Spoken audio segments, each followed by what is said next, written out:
Saya Agif dari Jogja. Gini Cak Nun, ngapunten boten pakai bahasa Jawa, boten lancar. Eh, kan saya di Jogja itu sebagai mahasiswa. Kemudian saya pernah mensurvei ke ini tentang agama.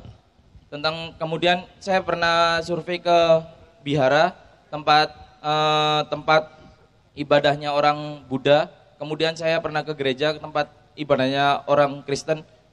Itu sejatinya kalau yang saya survei dan saya tanya-tanya tentang ke biharanya itu bahwa agama Buddha juga mengajarkan tentang kebaikan, tentang kebenaran. Kemudian di Kristen juga mengajarkan tentang kebaikan dan kebenaran. Kemudian saya sendiri Islam itu mengajarkan tentang kebaikan dan kebenaran.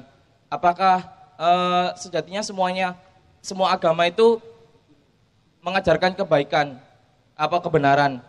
Apakah ada yang lebih kebaikan, agama yang lebih baik lagi, itu gimana Cak Nun? Kemudian apakah semua tentang agama itu bisa difikirkan dengan akal?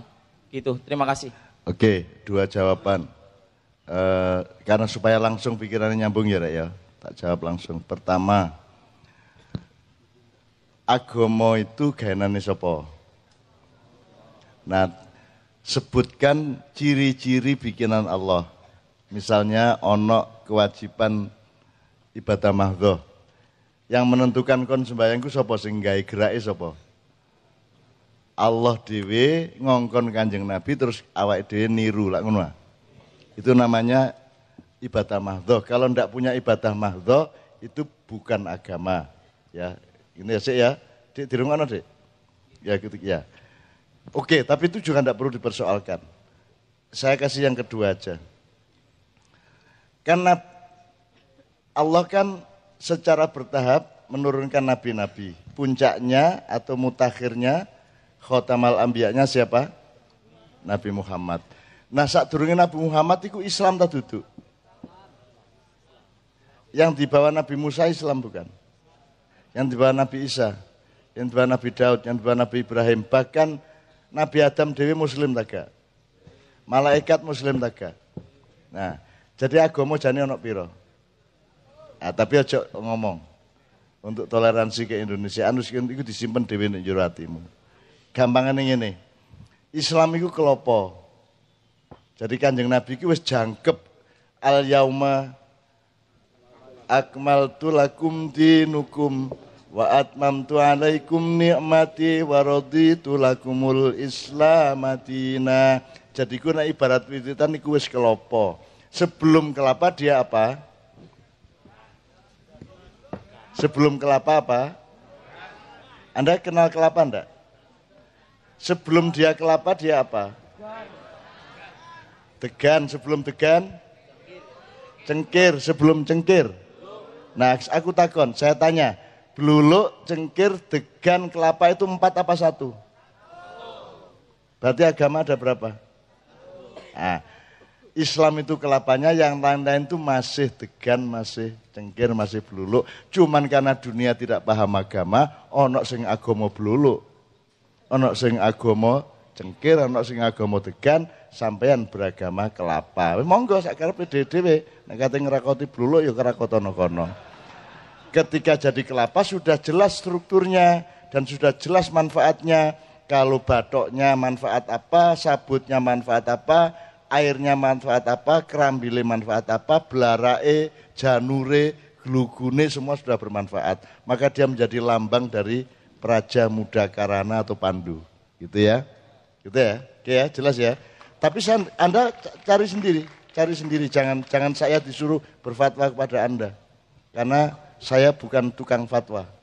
Dan saya tidak mau nambah-nambahi kontroversi atau pertentangan antara fatwa satu dengan yang lainnya. Pokoknya Anda belajar sendiri. Yang mana yang agama, yang mana yang bukan agama. Tapi kalau bukan agama gak usah kok tuduh, kamu lah bukan agama, gak usah gitu. Ono arek kok gak tapek ganteng, gak usah ngomong, kono gak ganteng sih. Kono kok rodok merongos ya apa, gak usah ngono ya. Dan tidak apa-apa, hormatilah semuanya, karena semua adalah ciptaan Allah SWT. Gitu ya, tepuk tangan untuk teman kita dari Jogja. Berikutnya, tapi kita batasi ya, 2 lagi ya Mas ya, mohon maaf ya. Tanya. Ada yang dari sini dulu. Tolong yang dari santri dulu. Ya enggak apa-apa. Sampean dulu terus santri ya. Oke. Ya. Asal cepet boleh, 4 boleh. Assalamualaikum warahmatullahi wabarakatuh. Kami biasa dipanggil Kang Musin dari Lampung. Kami ingin menanyakan tentang permasalahan dua perkara yang memang baik tapi sama-sama memiliki kelemahan. Untuk tentang menghafal Al-Quran kan itu sebenarnya juga baik. Cuma itu kadang kebanyakan kasus ini yang menghafal Al-Quran ini tidak mengerti seperti halnya tadi yang dicontohkan, seperti kata-kata wa ma arsalnakum illa tadi terusannya. Nah itu kan adanya adat hasr ataupun apa, seperti contoh la ilaha illallah dengan Allahu ilahun atau apa gitu. Nah ini kan untuk Al-Quran ini juga memiliki kelemahan tersebut. Ketika ditanya tentang permasalahan yang lebih spesifik seperti itu kan tidak mengerti. Terus untuk yang mengkaji ilmu pengetahuan pun juga seperti itu.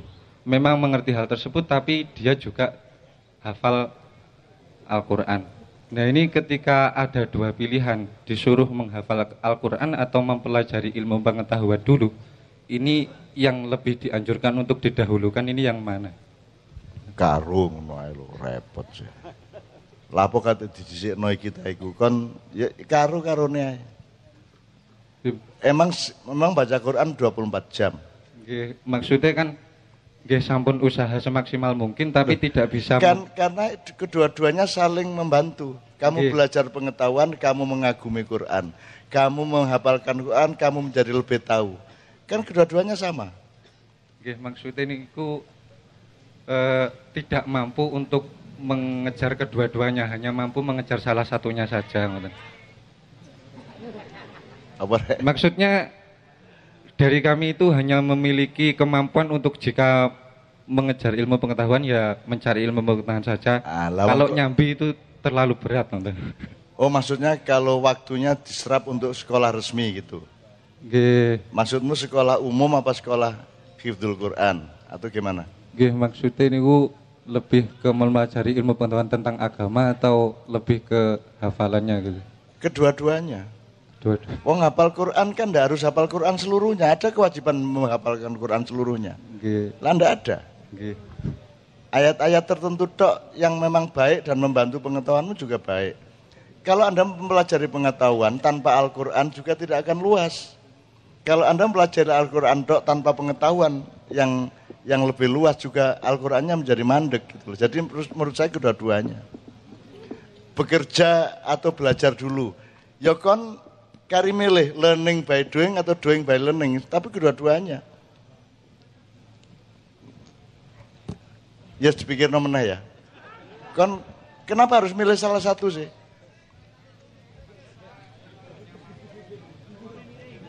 Enggak, kamu setiap orang mampu kedua-duanya. Tinggal kadarnya dikurangi. Nek anjane kaboten dikurangi tapi kerjakan kedua-duanya. Karena mau enggak mau pikirannya akan ke kedua-duanya. Misalnya dia membaca tadi ayat apa saja tadi, itu pasti pengetahuannya juga muncul. Kalau Anda belajar pengetahuan yang di luar Al-Quran, nanti akan muncul ayatnya juga. Jadi dia justru dialektis. Belajar Quran meningkatkan pengetahuan, belajar pengetahuan meningkatkan Quran, kan gitu. Kedua-duanya kerjasama. Metodemu, jadi soal metode gue ini. Lapo kadek. Kon rabi sih, tak nyambut gawe sih. Ngono toh? Loh. Ya nyambut gawe karo rabi karo nyambut gawe lah ngono sih. Lah ngono sih urip iku. Ngono lho, kon ojo mempersulit dirimu sendiri. Kon iku gak rabi, gak nyambut gawe. Jadi ya, ngerti ya maksud saya. Oke, berikutnya supaya cepat. Ya, mana? Nama saya Imron Rosadi dari Nganjuk. Jadi seperti ini, Pak. Tadi dikatakan bahwa tawasau bil haq yang saya terima, saya juga pernah menulis bahwasanya karena kebenaran saya menjadi salah. Jadi saya pernah terjun ke lapangan dan saya disuruh oleh koordinator saya bahwa saya harus melakukan suatu pekerjaan. Lalu itu saya lakukan dengan kebenaran yang menurut saya itu benar dan saya diingatkan dan menurut koordinator saya itu adalah salah. Bagaimana saya sebagai bawahan itu menyikapi atas apa yang telah saya pikirkan bahwa itu benar, ternyata disalahkan oleh koordinator saya. Terima kasih.